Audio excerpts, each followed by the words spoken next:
이제는 우리 노동법도 대처와 슈레더의 노동계획 그거를 우리가 받아서 이제 개정을 해야 돼요. 자, 개정 방향에 대해서 말씀드리고 있습니다. 자, 마지막 페이지 보세요. 자, 노동법을 어떻게 바꿀 거냐? 제가 하는 얘기 같이 하는 사람은 저는 들어본 적이 없습니다. 저는 노동법을 가지고 지금도 먹고 사는 사람인데요. 노동법이 어떻게 바뀌어야 되느냐? 제가 주장하는 건 딱 하나예요. 노동법에 있는 각종 형사처벌조항 다 없애야겠어요. 네? 형사처벌조항 이건 없으면 돼요. 노동법에 우리나라 현재 노동 관련 법이 한 40몇 개가 있는데 거기에 보면은 온갖 형사처벌조항이 어마어마하게 들어가 있습니다. 사업주들이 그거 알면은 진짜 잠 못 잘 정도예요. 걸면 다 걸린다니까. 이 장사하는 사람들 불러가지고 뭐 걸면은 걸리기 한두 가지 아니에요. 이 눈에 보이는 이 사업주들 걸면 다 걸려요. 걸면 그 노동법이 그런 데 있어요. 그래서 그 전부 다 형사처벌 조항이 있습니다. 벌금, 다음에 징역 이렇게 돼 있어요. 이게 국가가 기업에 깊숙하게 개입돼 있어요. 이걸 이제 꺼내야 되겠지. 국가가 개입하는 범위, 법에 의해서 개입하는 범위, 이게 어디까지 할 것이냐. 지금은 너무 깊게 들어와 있어요. 그래서 이거를 꺼내야 됩니다. 이제는 기업의 내부에서 근로자와 사용자 간에 자유로운 계약에서 하도록 놔두는 이제.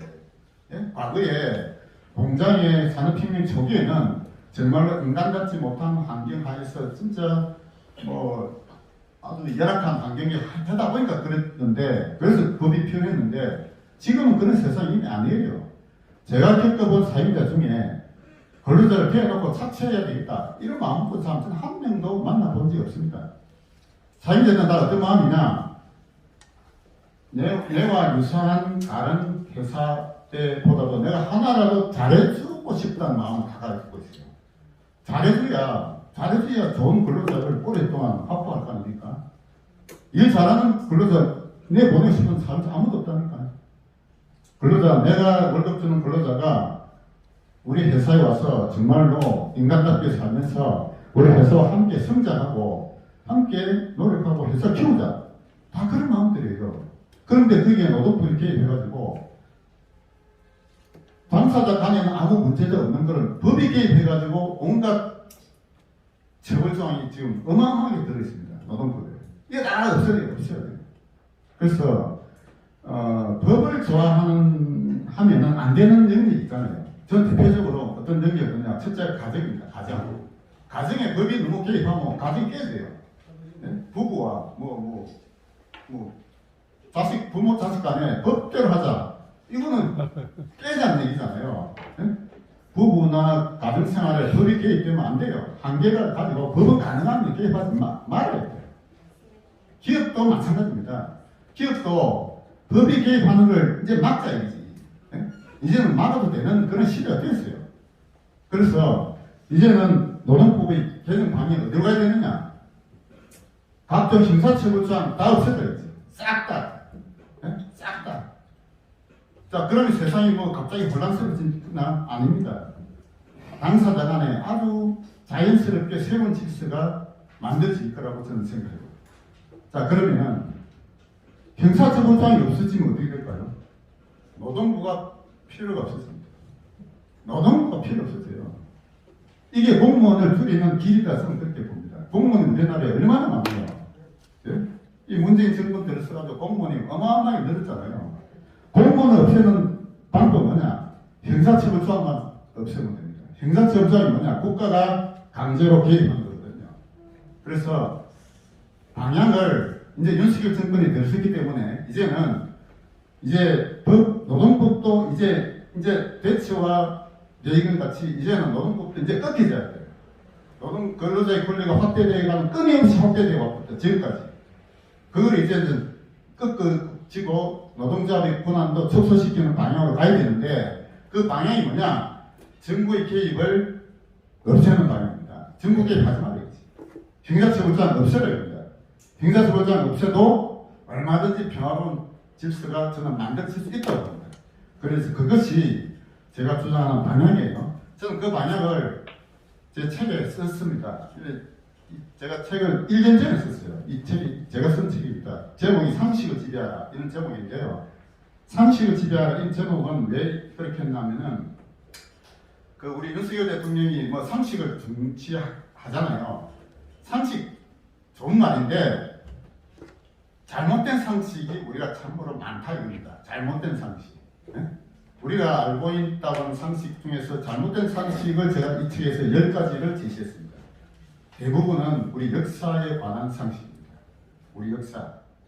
조선시대 말기부터 해가지고 우리 한국의 근대사가 쭉 흘러오는 과정 속에서 잘못된 상식이 너무너무 많아요. 예를 딱 하나만 드리겠습니다. 우리 광복절이 8월 15일이잖아요. 광복절. 자, 8월 15일 우리나라에 두 가지가 있잖아요. 1945년 해방이 된 8월 15일이고 1948년 건국이 된 8월 15일입니다. 광복절 우리가 해마다 기념하는데 이게 1945년 해방을 기념하는 날이냐 아니면 1948년 건국을 기념하는 날이냐. 우리 오늘 오신 분들 그냥 본인 그냥 생각만 그냥 물어볼게요. 1945년 해방을 기념하는 날이라고 생각하시면 한번 손 들어보세요. 자, 1945년 해방기념이 광복절이다.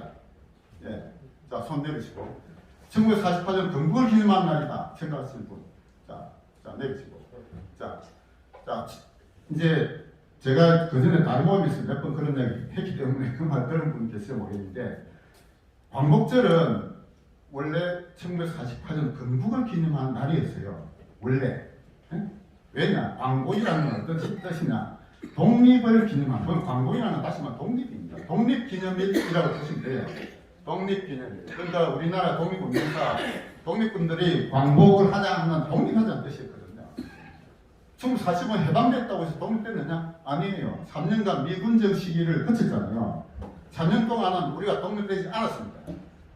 3년 지나고 나서 1948년도에 대한민국이 건국됨으로써 비로소 독립된 거예요. 우리 스스로 나라를 만들었기 때문에. 그래서 광복절은 원래 1948년 건국을 기념한 날이었습니다. 원래 그랬어요. 그런데 이게 언젠가 1945년을 기념한 날로 바뀌었죠. 지금 보면 언론도 그렇게 얘기하고 정부도 얘기하고 잘못된 거예요. 이 잘못된 상식이 대표적인 예입니다. 근데 이거 말고도 우리가 잘못된 상식이 많아요. 그래서 잘못된 상식을 바로잡자 하고 제가 이 책을 쓴 거예요. 상식을 지배하라. 근데 지배하라는 무슨 뜻이냐? 우리 대중의 머릿속에 잘못된 상식을 지배하라는 게 원래 누구에게서 나온 말이냐? 좌파에게서 나온 말이에요. 좌파의 진취전의 구호입니다. 좌파의 진취전. 좌파의 진취전. 그런 말 들어보셨죠? 이탈리아 공산당의 창시자로 볼 수 있는 그람시라는 인물이 있는데 이 그람시가 제시했던 게 바로 진취전이라는 개념이에요. 좌파 권력을 장악하는 건 두 가지입니다. 첫째가 기동전, 둘째가 진취전이에요. 기동전은 뭐냐? 물리적으로 뒤집 없는 거예요. 그러니까 레닌이 했던 러시아 혁명 딱 기동전이고 모택동이 했던 것도 기동전, 김일성도 기동전, 베트남도 기동전이었어요. 기동전은 군사력으로 뒤집 없는 게 기동전이에요. 그런데 발달된 자본주의 국가에서 기동전은 다 실패했단 말이에요. 그래서 발달된 자본주의 국가에서 이걸 뒤집어놓는 방법이 뭐냐? 이 진취전. 이게 그람시가 제시했던 것. 그 그람시가 제시한 진취전의 가장 성공한 나라가 어디냐? 바로 이 대한민국이에요. 이 대한민국이 진취전이 가장 성공한 나라예요. 이게. 그러니까 이 진취전은 뭐냐? 대중의 사고를 지배하는 겁니다. 잘못된 상식을 심어주는 이게 진취전이에요. 그래서 우리 대중에게 잘못된 상식이 너무너무 많아요. 우리가 상식으로 윤석열 대통령이 상식을 강조하는 건 좋은데 그러면 잘못된 상식 바로 잡아야 돼요. 그래서 바로 잡아야 된다고 제가 이 책을 쓴 겁니다. 상식을 지배하라. 우리가 알고 있는 잘못된 상식 10가지를 제가 이 책에 썼고요. 이 책의 5부에 노동법 개정 방향도 제가 쓴 게 있습니다. 노동법도 이렇게 바뀌어야 됩니다. 바뀌어야 되는 것 중에 가장 방향이 뭐냐? 정부가 개입하는 것을 없애버리지. 형사처벌상을 철폐하라. 자, 그러면 노동부가 거의 필요가 없습니다. 노동부만이 아니라 다른 분야에도 정부가 개입하는 게 아마 어마어마하게 많을 거예요. 그 각 분야의 전문가들도 이제는 자기의 업무 영역을 지키고 확대하려고 하지 말고 잘못된 국가개혁을 이제는 막아야 된다. 그런 방향으로 법이 개정되면은 공무원이 대폭 줄어듭니다. 100만 공무원이 50만, 30만 줄어들어야 돼요. 우리나라도. 자, 그러면 그 줄어든 영역에 누가 있느냐? 민간이 새로운 질서를 형성해야 돼요. 그런 방향으로 나라가 바로 잡혀야 된다. 그죠? 저는 그거를 꿈꾸고 있습니다.